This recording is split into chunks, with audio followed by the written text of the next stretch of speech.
Every house has rooms you remember. Some have rooms you forget. But this story is about a house that created a room that was never there before. A room that only appeared after midnight.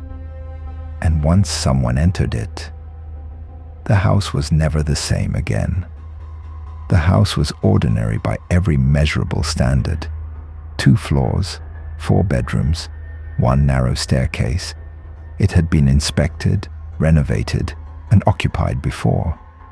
Nothing about its structure suggested secrets. The owners were a young couple who had just moved in. They noticed nothing unusual for weeks, until one night, shortly after midnight, they heard a door close somewhere inside the house. At first, they assumed it was the wind, but the sound came from the 2nd floor, and every door upstairs was already closed. The next morning, they searched the house. Every room was exactly where it should be. No unfamiliar doors, no extra space. They dismissed it. A week later, it happened again.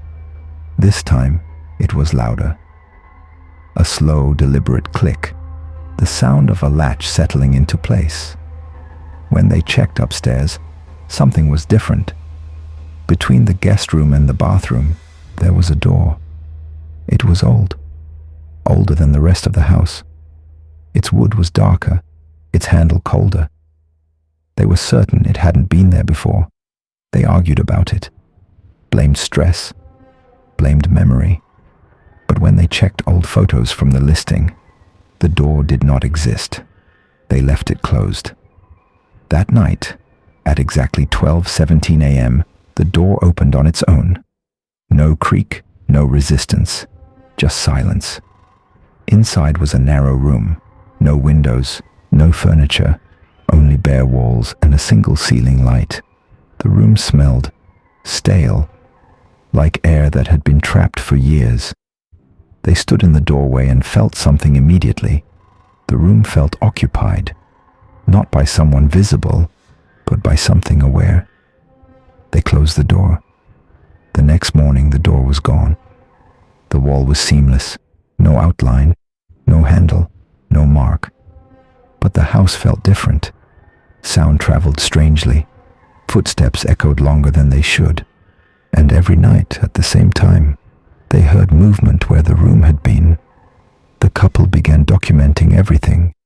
They marked the time, the sounds, the temperature. At 12:17 a.m. every night, the air upstairs grew colder. On the 3rd night, the door returned. This time the light inside the room was already on, and something else had changed. There were footprints on the floor, bare, human, leading inward, none leading out. They tried not to enter, but the house made that impossible. Doors elsewhere began closing by themselves. Hallways felt longer, corners darker.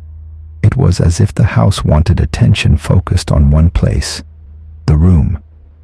On the 5th night, the man entered alone. He said the room felt larger inside than it looked outside. The walls seemed to recede when he stared at them too long.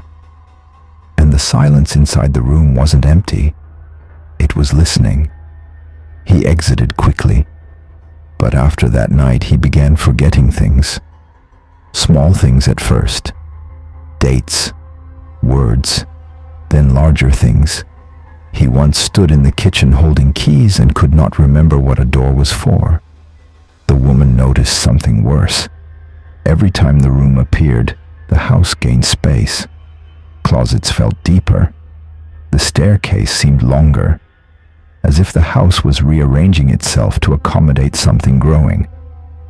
On the 7th night, the room appeared earlier than usual, 11:43 p.m., and the door was already open. Inside the room there was now furniture, a chair, facing the wall.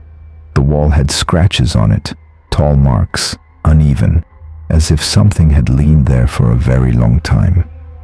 They never entered the room again. Instead, they tried to leave the house, but the front door would not open. The locks worked.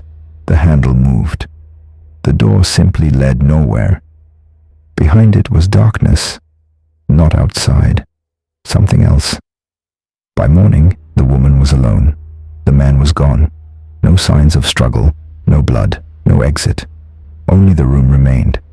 And this time, there were 2 chairs inside. Authorities later found the house intact.